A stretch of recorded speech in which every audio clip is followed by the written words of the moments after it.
one way of drawing, right? Because that's what we always do before we start anything. Then we have a painting. We need what for paintings? Paint. And then we have sculptures. Sculptures is when we are making things and it's not flat like a paper. Then we have pottery. Pottery is just like on clay, glass, yeah. So if from those four that I just listed, what is that? Sculpture, painting, drawing, sculpture, pottery. Thank you. So when we're looking there, it's a sculpture. Some people would say a mural, but a mural is just a big painting. A big one. Alright, and then types. And on top of just, we are having paint, we have drawing, we have sculpture, we have pottery, we also have textile. These are just pens. Everybody wears pens. But if you're looking into somebody took time to actually make it. Okay, so this would be form of art. And if you go to your house is mobile. But if you come and you look outside center, the buildings are the same as your house. Your house looks like a Michelangelo. Yeah. So we have architecture, which is also type of art, right? And then we can just stimulate our minds a little. We need just the basic. As an artist, wherever you go, what do you need? Just the basic. Just the basic. Pencil and what? Just basic. Now you're in the desert. I'm an artist. I'm starving. I need something to stimulate me. I need two things basic. Thank you so much. Mr. Masemula, can you please have paper and pencil in the pink bag? Yes. Please, thank you so much. We're finally inside. And it's so nice as an artist sitting down to see other artists. Because if you're at your house or walking at the mall, you don't have an opportunity to see a wide range of art. And this is just one of them, which is like fantastic. So if you have some comments about what you're seeing, you can put your hand up, then we can just have like a small discussion so we can just start, then we'll grow from here. Okay, anything? I like it, I don't like it. No, anything. Artists are confident, they know what to say all the time. Speak to an artist, confidence. Stand up. Artist, confidence.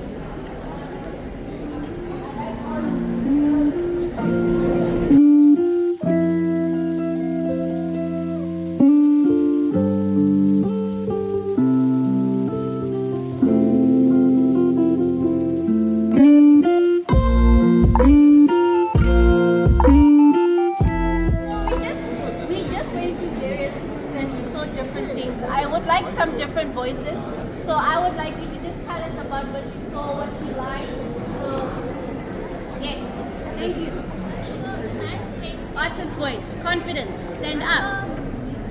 My name is Thier, and I saw a nice beautiful painting of the environment around us that we are not able to see nowadays because people are destroying the world with more building pollution and just things that destroy the. Thank you so much, Tyler. Tyler is raising something so important that as an artist, you have an important role in the community because you are basically sharing messages through your art.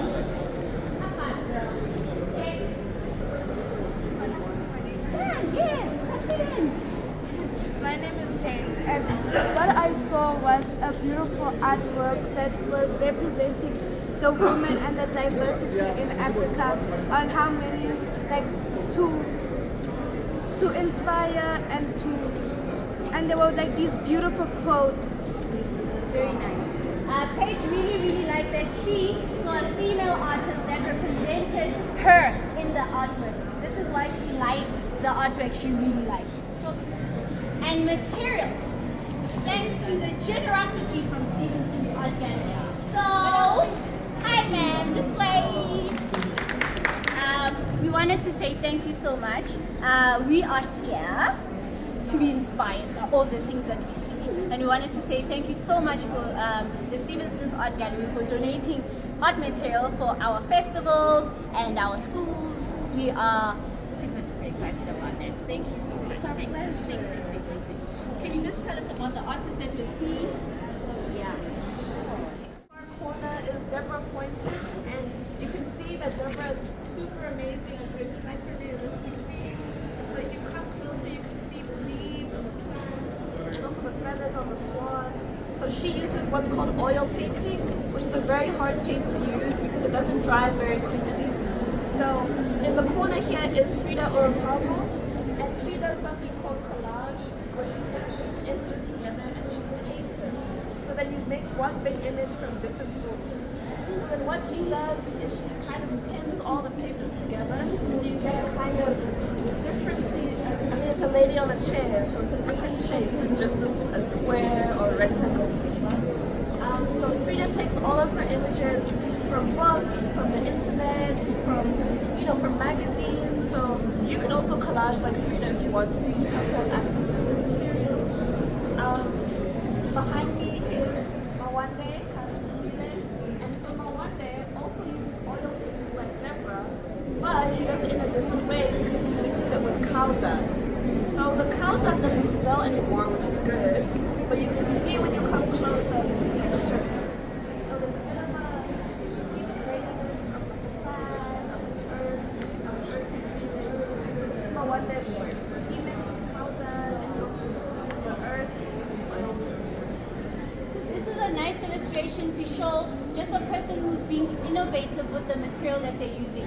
They decided to mix oil paint and also cow dung. That's why you'll see here it's a little bit, it's a little bit glossy, but here it's matte. But you're just not using it the way it's normally used, which is fantastic. That is how you are creative. This is something that is like a picture. Imagine somebody likes hyperrealism here, somebody, that means you like to paint things exactly the way they are. Hands up. Yeah, it's not me. Yeah. That's you. So that's what you're looking at. That's the level of detail that you should be going into. And that's why we're here, so we can get inspiration as to how we can get to a particular place that we want. Then we're moving on that way. Polystyrene. So polystyrene is what you know when you're moving and you need to pack your box so you make sure things don't get broken. So Vim is very talented and he's able to carve out things. So you can see it's kind of a wing, like you can see a figure. And Vim also works with wood. So he's able to work across both materials to make this polystyrene sculpture. So make sure you come around and see because it looks like it could fly almost. Like a phoenix. Yeah, like a phoenix. Yeah. On this side is another painting actually by a man called Zander. So like your teacher was saying, another way of using materials. And Zander doesn't just paint with paint, but he actually paints with materials that he finds in the studio. So sometimes like I'm sure you've seen a palette knife, or he sometimes uses sticks. So that's how he's able to get the material that you see, where it looks really sharp sometimes it looks like it's flowing. There's a painting by a very famous African painter called Irma Stern, and it's from 1920, so a very, very, very long time ago. So Irma Stern, she's considered a very classical painter, and she has painted a woman from the Cape Malay. So you can see the flowers, and she has a very soft way of painting. It's a little bit close to Deborah, like still that hyperrealism, not quite like Zander, not like Mawande. So we've put it behind a prison just because it's very valuable, and we want to make sure that it stays intact, because with old paintings you have to be careful about how you preserve them, because they get damaged very easily because paint, it expires and all of that. So we just want to be careful when we present it to people. So does anybody know the Mona Lisa? And when you go there, you can't just walk and be like, whoa, Mona Lisa, and touch it. So we have people who are just as influential in South Africa. And this artist, Irma Stern. Irma Stern is a South African artist, which is going to be something that we are studying when you get to Mexico.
added eyes to symbolize that feelings can be in different colors.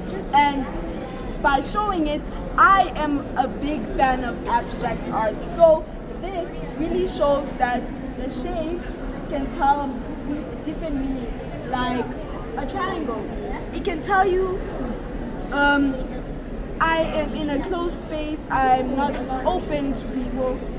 And then you got a square, I'm big, I'm open, I'm bright and everything. And the colors also show, like dark blue, you're not really a person that wants to be around. You're just like that open mind person that wants to think about themselves. But when you see bright colors like orange and yellow, you think, oh, happy and bright and confident about themselves.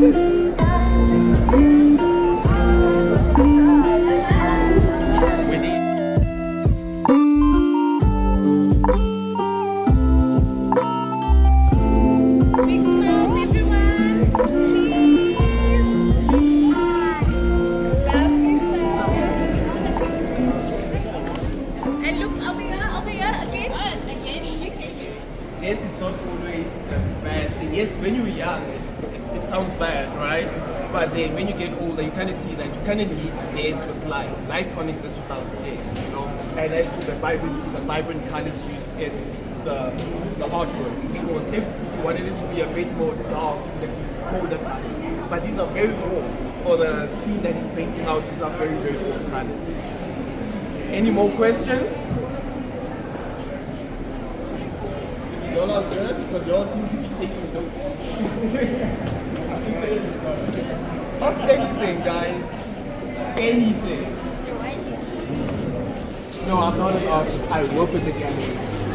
Yeah, I'm not working in the gallery, right? Those are the people that would sell the work for the artist. So the artist would just create, then they would hand it over to us for us to create all of this. So we would be the ones that apply to fairs, we'd be the ones that apply either. So okay, as other galleries, if they sign you as an artist, that means they are in charge of putting you into shows, residencies.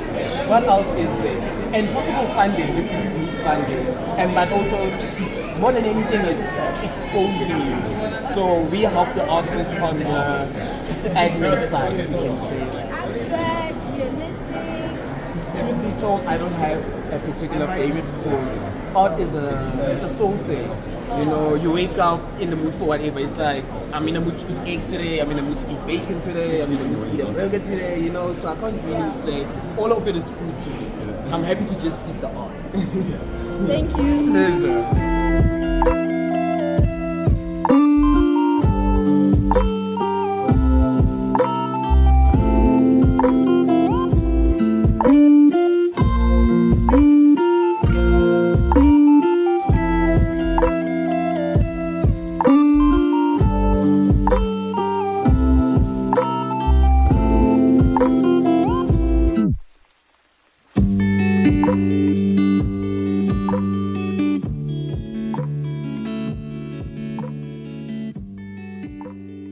Finish secondary school or high school, whatever you call it here, and move to the city and, you know, begin my life and my hustle. So like, imagine my surprise, I come to Gaborone and literally you get to see this, even in Gaborone, you know, you get this big idea about Gaborone. But I kind of said to him as well, like, yeah, I feel the same way about Cape Town. If you've ever been to Cape Town, right? You get home and then these settlements like kind of is in the kind of corner where the workers wake up to go to work the hills. I was thrown by that, so I really could relate to that completely. So, because people keep coming and asking, okay, is this Alexander? Alex? No. They all look the same. This is neither Alex or anywhere else in particular. They all look the same. It's the township. A lady from Brazil came and was like literally recognized, like, oh my god, the favelas, oh my god. He right down to the shoes. I'm like, girl, what do the shoes mean in Brazil? She said the same thing as over here. I'm like, what's that? She said drug lords. Ganters, all these things, you see. Intentionality, right? Straight lines, clean lines, even though it's kind of a rustic place, right? Look at him. Look at his surroundings.